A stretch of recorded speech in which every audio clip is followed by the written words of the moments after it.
Kali river ಇದಕ್ಕೆ ಹೋಗಿದ್ದೆ. Okay. So ಒಂದು 2 days ಪ್ರಯರ್ ಫೋನ್ ಮಾಡಿದ್ರು, ನಾಳೆ ಹಿಂಗೆ ಕಾಳಿ ರಿವರಿಗೆ ಬಂದಿದ್ದೀವಿ, ಒಂದು ಬೆಟ್ಟ ಹತ್ತಬೇಕಾಗಿತ್ತು, ಫೋನ್ ಕಾಲ್ ಮಾಡೋಕ್ಕೆ ಅಂತ. ಸೂಪರ್. ಸೊ ಇಡೀ ದಿನ ಮಾತಾಡಿರಲಿಲ್ಲ ಅವತ್ತು. ಸೊ ಸಾಯಂಕಾಲ ಫೋನ್ ಮಾಡಿದ್ರಿ, ಒಂದು ಬೆಟ್ಟ ಹತ್ತಿದ್ದೀನಿ ನೋಡಿ, ಫೋನ್ ಕಾಲ್ ಮಾಡೋಕ್ಕೆ ಅಂತ. ಓ ಹೌದಾ, ಆಮೇಲೆ ನೀನು ಬರಲೇಬೇಕಿದ್ದಕ್ಕೆ, ನಂಗೆ ಐ ಡೋಂಟ್ ಕೇರ್, ನಾಳೆ ಬೆಳಗ್ಗೆ ಇರಬೇಕು ನೀನು ಇಲ್ಲಿ ಅಂತ. ಸೂಪರ್. ನಾನು ಹೇಳಿದೆ, ಸುಮ್ಮನೆ ಸಡನ್ನಾಗಿ ಹಾಗೆ ಬರೋಕ್ಕಾಗಲಿಲ್ಲ, ನೀನು ಬರಲೇಬೇಕು. ಆಮೇಲೆ ಸರಿ, ಒಂದು 2 days ಆದಮೇಲೆ ಹೋದೆ, ಇನ್ನೂ ಅಲ್ಲಿ ಶೂಟ್ ಮಾಡ್ತಿದ್ರು. ಆಮೇಲೆ ಅದೇ 2 days ಅಲ್ಲದೆ ಅಲ್ಲಿ ಬಂದು ಏನು ಮಾಡಿ ಮತ್ತೆ ಈಗ ನೋಡಿರೋದು ಇಲ್ಲ, ನೀನು ಬರಲೇಬೇಕು, ಟ್ರೆಕ್ಕಿಂಗ್ ಮಾಡು ನನ್ನ ಜೊತೆ, ಒಂದು ಪಾಯಿಂಟಿಗೆ ಹೋಗ್ತಾ ಇದ್ವಿ, ಒಂದು ಟೈಗರ್ ರಿಸರ್ವ್ ಪಾಯಿಂಟ್ಗೆ ಪರ್ಮಿಷನ್ ಸಿಕ್ಕಿದೆ, ನೀನು ಬರಲೇಬೇಕು.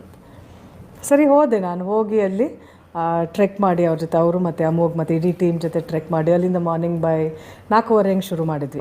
4:15 ಒಂದು 6:30ವರೆಗೂ. ಸೊ ಅದು it was I think one of the best treks and ಇದು ಎಕ್ಸ್ಪೀರಿಯನ್ಸ್ ಐ ಹ್ಯಾಡ್. ನಾನು